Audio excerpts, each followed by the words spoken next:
제가 몸이 회복이 되지 못하고 있다 보니까 방송에 대한 부분이 이 규칙적이지 못하게 방송이 되는 부분에 대해서 좀 이해를 해 주시고요. 얼마 전에 제가 미국과 이란의 갈등에 대해서 이야기를 했었지 않습니까? 자, 중동의 원유 갈등으로 인해서 점점 미국이 그 허점을 파고들고 이 금융권을 통해서 암호화폐로 점점 자신들의 기득권을 만들어 나가고 있다라고 말씀을 드렸는데, 이 이란 전쟁과 중국의 무역 제재는 매우 깊은 상관관계가 있다라고 말을 할 수가 있습니다. 자, 도대체 왜 미국 저놈들이 아시아에 와가지고 이 아시아에 개미집을 들쑤셔가지고 끝없이 이 갈등 덩어리를 만들고 있는 것인가? 자, 미국이 트럼프를 앞세워서 글로벌 경제를 흔들고 제껴서 현재 암호화폐 기득권을 독점적으로 가져오려고 하고 있지 않습니까? 과연 이것만으로 세계 경제를 다시 미국이 좌지우지할 수 있느냐? 이것이 진리냐? 라고 한다면 저는 아니라고 할 수가 있습니다. 자, 만약 디지털 화폐를 미국이 독점했다 하더라도 결국 세계 금융의 독점적인 우위를 가져갈 수가 없다라는 이러한 이야기죠. 자, 결국 미국은 디지털 화폐라는 이러한 달콤한 꿀떡을 먹기 위해서는 지금 금융 인프라보다 더 값지고 더 핵심적인 무언가를 거머쥐어야만 한다라는 이야기죠. 이 부분에 대해서는 일단 나중에 천천히 이야기하도록 하고, 일단 미국과 중국의 핀테크 기업과 은행 그리고 디지털 화폐의 흐름을 아주 간략하게 한번 이야기해 보도록 합시다. 자, 여기 최근에 뉴스를 보면 글로벌 금융 거대 테크의 기업 공세 속에서 시장 통합이 가속화되고 있다라고 이렇게 이야기가 나오고 있습니다. 자, 이게 무슨 말이냐? 바로 핀테크 기술 기업들이 서로 인수 합병을 하기 시작하면서 글로벌 핀테크 금융 시장이 점점 기하급수적으로 커져가고 있다라는 이야기입니다. 좀 더 구체적으로 한번 들어가 볼까요? 자, 보니까 애플 같은 경우는 벌써 골드만삭스와 손을 잡고 신용카드를 만들기 시작했고, 구글 같은 경우는요, 시티그룹과 협력해가지고 수표 발행이 가능한 은행 계좌 서비스를 제공하고 있다고 합니다. 어쨌든 글로벌 핀테크 기술 기업들의 공세가 2020년 이후에 기하급수적으로 현재 이 합병이 되면서 커져가고 있는데, 자, 인공지능도 그렇고 반도체 기술도 그렇고 2020년을 정점으로 엄청나게 성장을 하고 있습니다. 그리고 금융회사와 손을 잡은 애플이나 구글과는 달리 이 페이스북은요, 리브라 프로젝트라는 것을 앞세워가지고 이제는 글로벌 화폐까지 만들려 하고 있습니다.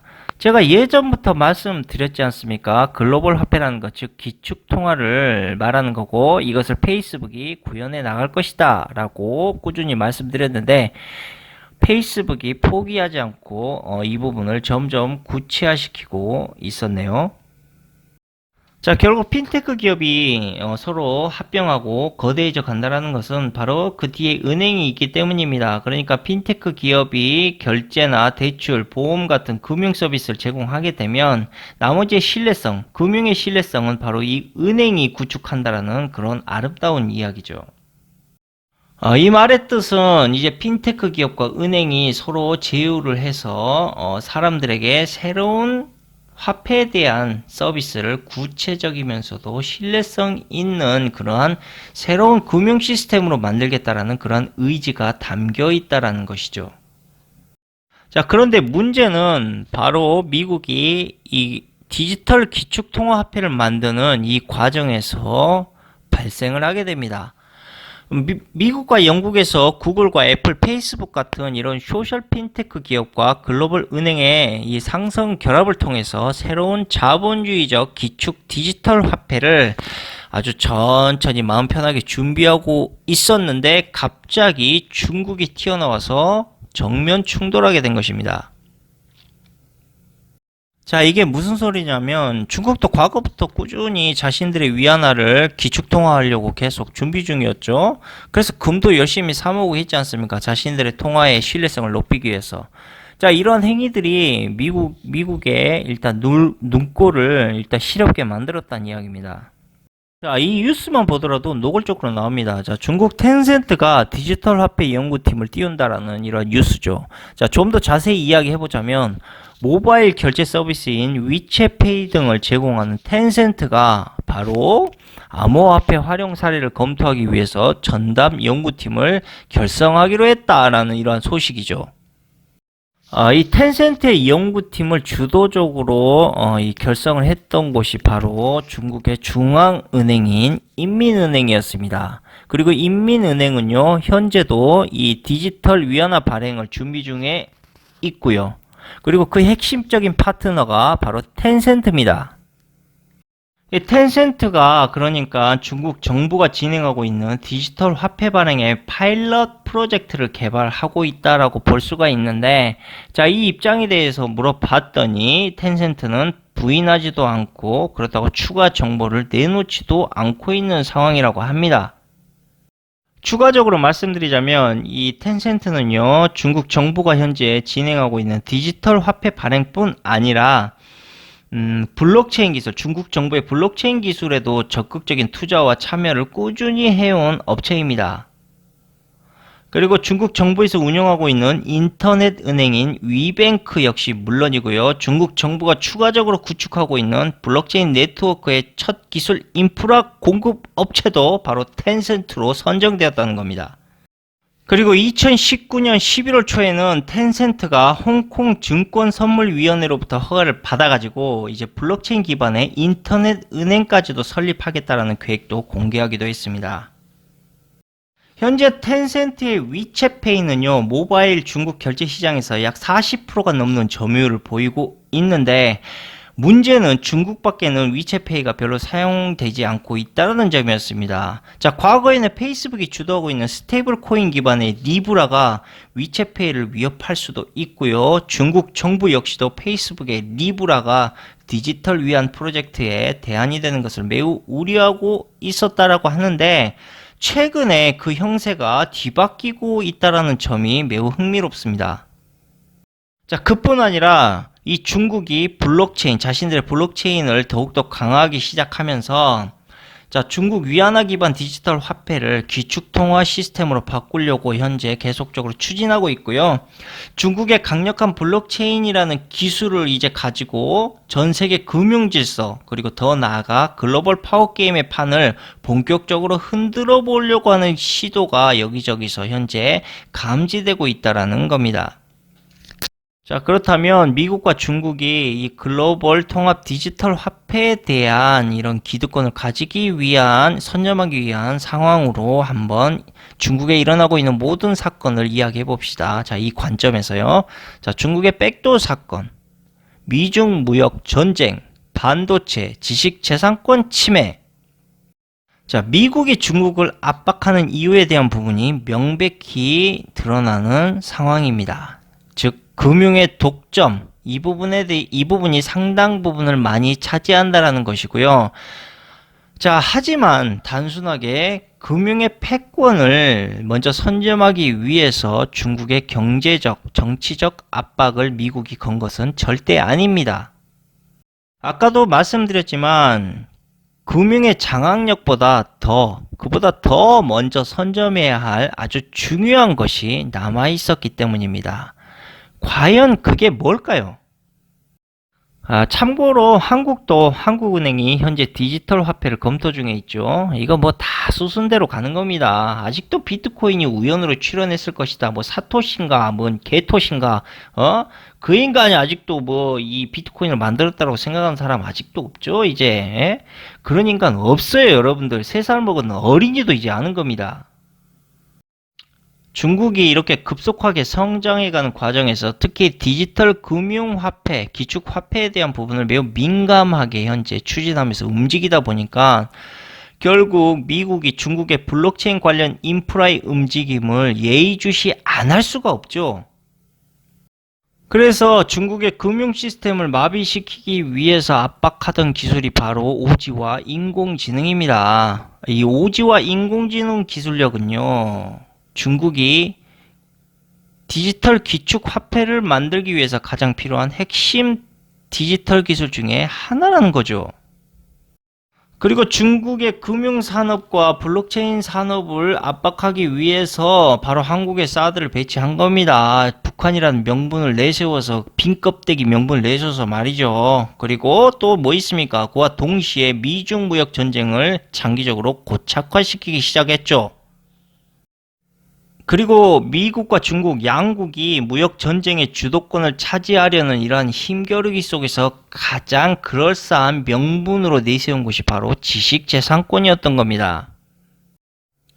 그러니까 실상은 미중 무역 전쟁과 지식재산권을 명분으로 내세워서 중국의 금융 디지털 기술을 압박하기 위한 용도로 사용했을 뿐 아니라 블록체인의 주도권을 중국에 빼앗기지 않으려는 미국의 고도의 전략적 경제제재 압박이었다는 겁니다.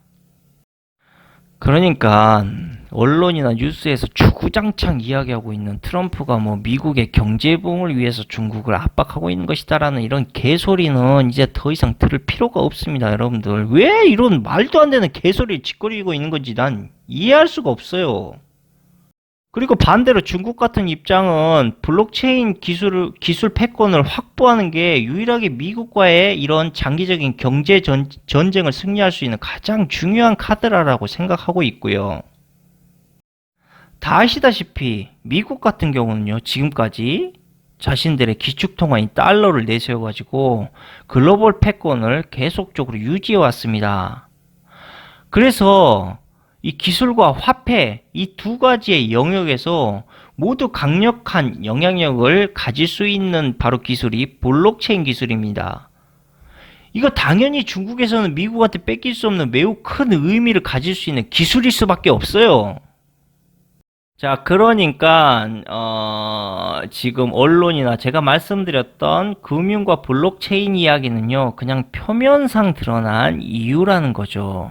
자, 이건 반쪽짜리입니다. 진짜 백인 따로 있습니다. 미국과 중국의 진짜 갈등 말이죠. 자, 그게 뭐냐? 그건 바로 양자 컴퓨터입니다. 자, 우리가 보는 블록체인과 디지털 금융 인프라를 구축하기 위해서 가장 먼저 선점해야 될 기술력이 바로 양자 디지털이라는 것이죠.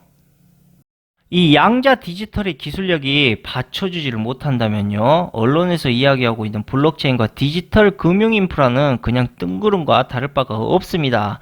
최근에 시진핑이 돌연 비트코인과 암호화폐에 대해 긍정적인 발언을 했다고 해서 이슈가 됐는데, 자, 그만큼 그 이야기의 결론은 그만큼 중국이 양자 컴퓨터 개발에 엄청난 투자와 특허 기술을 확보하고 있다라는 그런 자신감으로, 시진핑의 자신감으로 봐도 무리가 아니라는 겁니다. 그리고 실제적으로도 중국이 과학기술로 미국의 자부심을 꺾는 사건이 최근에 일어났었는데, 미국 의회가 중국의 이러한 행보를 분석하는 정책 청문회가 열릴 정도의 파장이 불기도 했습니다. 자, 미국을 화들짝 놀라게 한 분야가 바로 뭐였냐면 양자 정보 기술이었습니다. 양자는요, 원자나 전자처럼 아주 작은 입자들이 보이는 특수한 행동을 기반으로 작동하는 그런 정보기술인데, 이 기술이 발전하게 되면 우리가 알고 있는 양자 컴퓨터 개발을 할 수 있는 그런 기술력이 생기기 시작하고요. 양자 컴퓨터는 다들 잘 아시겠지만 계산과 해독 능력이 일반 슈퍼컴퓨터에 비해서 엄청난 차이를 보인다는 것이 이미 결론적으로 입증이 됐습니다. 더욱이 양자 컴퓨터는 현재 금융과 통신암호를 풀어내는 능력이 가히 압도적이라고 할 수가 있습니다. 이 암호 해독에 관한 능력을 제가 굳이 비교를 하자면 양자 컴퓨터와 슈퍼컴퓨터의 차이는 바로 슈퍼컴퓨터와 전자계산기만큼 차이가 난다라는 그러한 이야기들이 나돌고 있을 정도입니다. 모두 아시겠지만 슈퍼컴퓨터를 100년을 돌려도 못 풀 암호를 양자 컴퓨터는 단 몇 시간, 몇 분 안에 풀 수 있습니다. 그러니까 양자 컴퓨터는 현재 모든 암호화 체계를 완전히 무력화시킬 수 있는 그러한 기술이란 이야기죠. 양자 기술을 좀 더 쉽게 이야기하자면 바로 창과 방패라고 할 수 있습니다. 즉 암호를 꿰뚫을 수 있을 뿐 아니라 현재와는 전혀 다른 양자 암호 체계를 통해서 방어할 수도 있다라는 이야기입니다. 자, 그런데 중국이 바로 2016년도에 인공위성 모주를 쏘아 올렸지 않습니까? 자, 이 위성이 곧바로 지상과 양자 암호화된 교신을 시도하기 시작했습니다. 그리고 베이징에서 상하이까지 약 2000km를 잇는 양자 암호 통신망을 구축하는 데 성공을 했습니다. 자, 그리고 2018년도에는 베이징과 오스트리아 빈을 양자 암호망으로 연결해 화상회의까지 중국이 했습니다. 자, 이게 미국이 중국을 견제하는 가장 큰 촉매제가 되었던 겁니다. 자, 이게 얼마나 큰 파장을 일으킬 수 있을 정도냐면요. 중국이 현재로서는 해킹이 불가능한 양자통신 네트워크를 세계 최초로 선도하고 있었다. 즉, 중국이 현재 구축하고 있는 양자 암호를 깰 수 있는 나라가 없다라고 보시면 됩니다. 자, 거기에다가 중국은 미국을 압도할 정도의 엄청난 양의 양자 특허권을 보유하고 있을 뿐 아니라 이 모든 것이 결국 미국의 기술력을 중국이 스파이짓해서 빼돌린 것이다 라고 트럼프가 중국을 상대로 지식재산권의 명분을 내세우고 있는 가장 큰 이유이기도 합니다.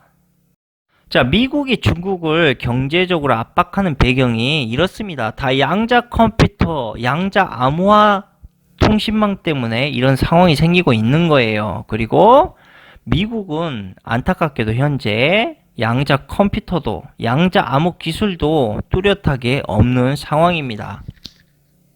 반대로 중국 같은 경우는 양자 암호망이라는 방패를 미국보다 먼저 갖추게 된 셈이 된 겁니다. 그러니까 미국이 중국을 견제할 수밖에 없는 것이죠.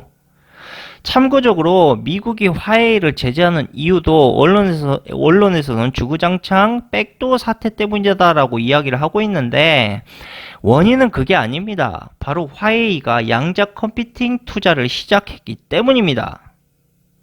자, 여기 뉴스 한 대목을 한번 발췌해 보자면 미국 국무부가 안보를 핑계 삼아 적극적으로 제재하고 있는 기업이 바이두, 알리바바, 텐센트, 화웨이.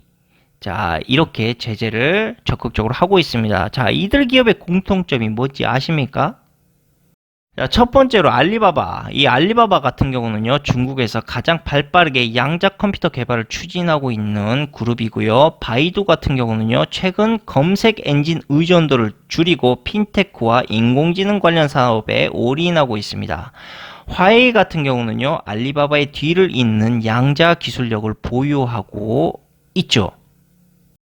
자, 다음으로 텐센트는요, 중국의 기축통화에 버금가는 디지털 화폐를 중국 정부와 함께 추진 중에 있는 기업입니다. 이들 기업만 보더라도 트럼프가 단순하게 중국이 미국의 경제를 추월하는 것을 우려하고 미국 경제를 살리기 위한 일자리 정책을 펴기 위한 이러한 제재나 압박은 결코 아니라는 것을 이제 알고 계시는 겁니다. 다시 말씀드리지만 자, 미국이 중국을 압박하는 이유는 뭐다? 그렇죠. 중국의 양자 기술을 압박하고 개발하지 못하게 방해하고 있는 것이 첫 번째요. 두 번째로 기축통화의 금융 디지털 화폐를 만들지 못하게 하기 위한 방해다라고 보시는 관점이 더 맞다라는 이야기입니다. 자, 이러한 상황에서 양자 암호를 중국이 먼저 선점을 현재 한 상태고요. 이제 양자 컴퓨터마저 중국이 본격적으로 이제 개발하기 시작한다면 중국은 미국보다 더 먼저 창과 방패를 가지게 되는 꼴이 되는 것입니다. 양자 컴퓨터라는 무기를 먼저 선점하게 되는 국가는 과연 그러면 어떠한 힘을 갖게 되냐? 금융, 통신, 경제, 안보를 모두 위협할 수 있는 가장 무서운 무기를 얻게 되는 셈이 되는 겁니다. 자, 그러나 한 가지 다행인 것은 아직 중국이나 미국도 이제 초보 단계의 양자 컴퓨터 개발이 현재 진행되고 있고 아직까지도 이 매우 작은 양자의 세계를 제대로 이해하거나 다룰 수 있는 이 기술력을 가진 국가가 없다라는 겁니다. 자, 하지만 향후 짧게는 10년, 길게는 20년 안에 막강한 양자 컴퓨터가 나오게 될 것은 자명한 사실이고요. 자, 이것을 지금부터 벌써부터 선점하기 위해서 미국과 중국이 이 경제 압박을 통해서 서로 박터지게 싸우고 있는 것이다라고 보시는 게 지금 현재 경제 흐름을 읽을 수 있는 가장 현명한 판단이라는 것이고요.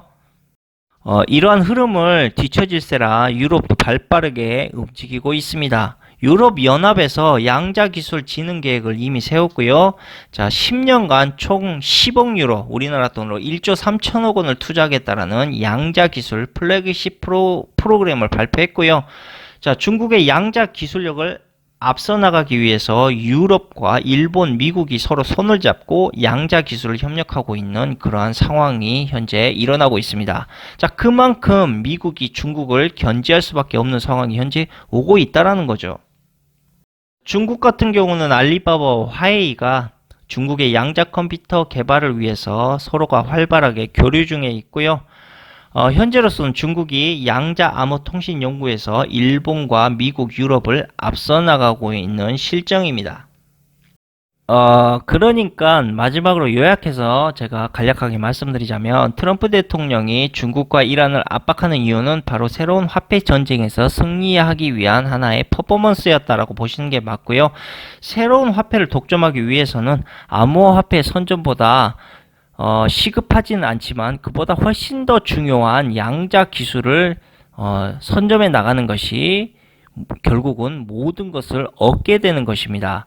지금 트럼프가 중국을 지금부터 견제하지 않는다면 미국이 추진하고 있는 금융과 통신 경제 선점을 지금처럼 가져올 수가 없기 때문에 사실상 미국이 중국을 경제 압박을 통해서 견제할 수밖에 없는 것이고, 중국을 견제하기 위한 그런 압박의 용도로 그럴싸한 명분으로 바로 화웨이와 같은 중국 기업이 백도어를 통해서 국가 기밀을 빼돌린다라는 그러한 이유, 그리고 중국이 미국의 많은 양의 수출을 통해 일자리를 빼앗아 간다라는 이유 같은 이러한 많은 핑계를 대고 있지만, 사실은 미국이 다시 금융과 경제를 독점하기 위해서 중국을 압박하고 있는 정치적인 쇼라는 것을 잊어서는 안 된다라는 겁니다. 아니, 한번 생각을 해봅시다. 중동과 중국을 흔들면, 그렇게 해서 아시아를 흔들면 누가 가장 큰 이득을 얻겠습니까? 그렇습니다. 바로 미국이에요. 그래서 트럼프가 앞세워서 지금 아시아를 개 흔들고 있지 않습니까? 예? 이 의미가 뭡니까? 미국이 결국 중국의 양자 기술을 방해하고 압박해서 자기들이 양자 컴퓨터 기술을 선도하려고 하는 것이고, 이란과 베네수엘라 같은 석유국, 원자재 석유국을 흔들어가지고 암호화폐를 사용하도록 유도하게 되면 결국 지들이 중국을 방해함을 통해서 양자 컴퓨터의 선점을 얻게 되면 새로운 경제와 금융 독점을 꿈꾸는 겁니다. 트럼프가 미국의 자존심과 서민을 위해서 열심히 뛰어다닌다고요? 뭔 개같은 소리입니까? 트럼프가 이렇게 움직이면 움직일수록 가장 큰 이득을 얻는 자들이 바로 글로벌 금융기업입니다. 예? 왜냐고요? 자, 미국에서 내놓으라는 AMB, 우버, 트위터, 구글 같은 이런 IT 기업과 핀테크 기업들 대부분이 바로 미국 실리콘밸리에서 성장을 했지 않습니까? 이들 모두 다 월가의 금융투자벤처스를 통해서 성장한 기업들이 대부분이에요. 그리고 대표적인 은행을 들자면 바로 실리콘밸리 은행을 들 수가 있습니다. 그리고 이 실리콘밸리와 글로벌 금융이 현재 융합되고 있습니다. 실리콘밸리와 글로벌 금융이 융합되고 있다. 이게 무슨 말이냐면 실리콘밸리의 유능한 IT 인재들이 월가로 가고 있고요. 반대로 월가의 인재들이 실리콘밸리로 가고 있는 현상이 일어나고 있다는 겁니다. 자, 이러한 움직임만 보더라도 자, 이제는 우리가 느껴야 됩니다. 새로운 디지털 화폐가 반드시 출현하게 될 것이다 라는 것을 우리는 생각해야 되고요. 미국은 이 새로운 화폐를 통해서 이제 국가 간의 빚을 새롭게 청산하려고 하는 그러한 시도를 현재 보이고 있다라는 거. 그리고 미국 내에서 월가의 금융권들이 이렇게 실리콘밸리를 통해서 미국의 금융권을 서서히 디지털화 나가고 있을 때, 디지털화로 장악해 나가고 있을 때, 트럼프와 유럽 연합은요, 반대로 외곽에서 석유국을 압박하고요. 이 갈등 속에서 결국 석유국들은 안전자산인 디지털 화폐로 전환하게끔 그렇게 유도를 합니다. 그리고 동시에 중국이 현재 개발 중인 양자 기술과 그를 통한 새로운 글로벌 기축통화 디지털 화폐 시스템을 바로 지식재산권과 무역 전쟁의 갈등으로 장기적으로 방해하면서 미국이 중국과 경쟁하면 할수록 여기저기 다른 나라에서는 대비해야 된다는 목소리가 높아지게 되고요. 그와 동시에 디지털 화폐의 신뢰도는 더욱더 발빠르게 확산되게 됩니다. 자, 트럼프가 현재 이 국제사회에 벌려놓은 이러한 사태를 보면서 이제 유대 글로벌 금융권들은요 슬슬 실리콘밸리의 기술력과 융합되어 가지고 이제 자신들이 원하는 새로운 금융 시스템을 본격적으로 천천히 착수해 나가면 되는 것입니다. 자, 그런데 의아한 점이 하나 있기는 있습니다. 중국 정부의 기축 디지털 화폐를 구현하기 위해서 열심히 그 뒤를 봐주고 있는 텐센트, 이 텐센트의 최대 주주가 바로 네스퍼스라는 기업입니다. 물론 텐센트의 창업자는 중국인이 맞습니다. 마와텅이라는 사람이고요. 근데 이 사람의 지분율은 불과 10%밖에 안 됩니다. 이 네스퍼스가 무려 텐센트의 지분을 31%나 가지고 있습니다. 마와텅의 3배가 넘는 지분을 가지고 있는 것이죠. 네스퍼스의 대표가 남아프리카라고 해서 흑인일 거라 생각하시는 분들이 있을지 모르겠지만 구스베커라는 이름을 가진 백인 남자입니다. 양 부모는 모두 미국인이고요. 구스베커 역시 최종 대학은 미국에서 졸업을 했군요. 자, 결국 네스퍼스 또한 대표적인 유대 미디어 기업인데, 자, 이들이 중국의 암호화폐 시장을 묵인하고 있다. 자, 뭐 이건 뇌피셜입니다. 뭐 제가 상상을 한번 해본다라는 이야기죠. 자, 미국과 중국의 갈등, 자, 이거를 우리가 역으로 생각해 보자면, 야, 이건 디지털 세상을 더욱 발빠르게 이 세계에 퍼뜨리기 위한 의도적인 어떠한 행위일 수도 있겠다라는 생각을 해봅니다. 자, 우리는 저들이 만든 시트콤에 속고 언론도 속아서 결국 진실을 알 수 없는 상황이 오게 되고 경쟁과 불안, 그 다음에 경각심은 결국 두려움을 유발하게 되고, 이 두려움은 우리가 현재 일어나고 있는 이런 경제 위기에서 더욱 발빠르게 대처하거나 대비해야 된다는 생각을 갖게 되고, 결국 그것이 저들이 원하는 디지털 화폐 세상을 더 발빠르게 만들 수 있는 촉매제가 된다는 것이죠. 뼈만 추려봐서 이야기를 하자면 미국이 이러한 아시아와 중동의 갈등을 통해서 가져가려고 하는 가장 핵심적인 이익은 바로 양자 기술과 양자 컴퓨터입니다. 그리고 양자 통신, 마지막으로 글로벌 금융 인프라입니다. 뭐 전쟁이요? 그 전쟁 난다고 하는 사람들이 있던데 그에 따른 제 대답은 바로 이겁니다. 새끼들 하고 자빠져 있네. 뭔 툭하면 전쟁 난다고 지랄이요. 그래서 뭐 총싸움 나오면 쥐들이 총 들고 갈 거야? 그 툭하면 사람들 선동하고 난 또 그런 또 말도 안 되는 뉴스들이 막 조회수 터지는 거 보면 참 어이가 없습니다. 정신들 좀 차립시다. 전쟁 아무 때나 나는 게 아니에요. 전쟁이 나야 될 명백한 명분이 필요한 거예요. 그 명분이 뭔지 알아요? 바로 이윤입니다. 이윤. 예? 뭐가 남아야 전쟁도 한다고. 이 사람들아, 대한민국에서 전쟁 나면 남을 게 없어요. 좀 제발 좀 감정적으로 우리가 생각하지 맙시다, 이런 부분은. 자, 그러면은 오늘 방송은 여기에서 마치도록 하고요. 좋은 하루 되시고, 또 이제 설날 얼마 안 남았네요. 다가올 설날 잘 보내시고, 또 갔다 와서 우리가 좋은 이야기 또 하도록 합시다. 감사합니다.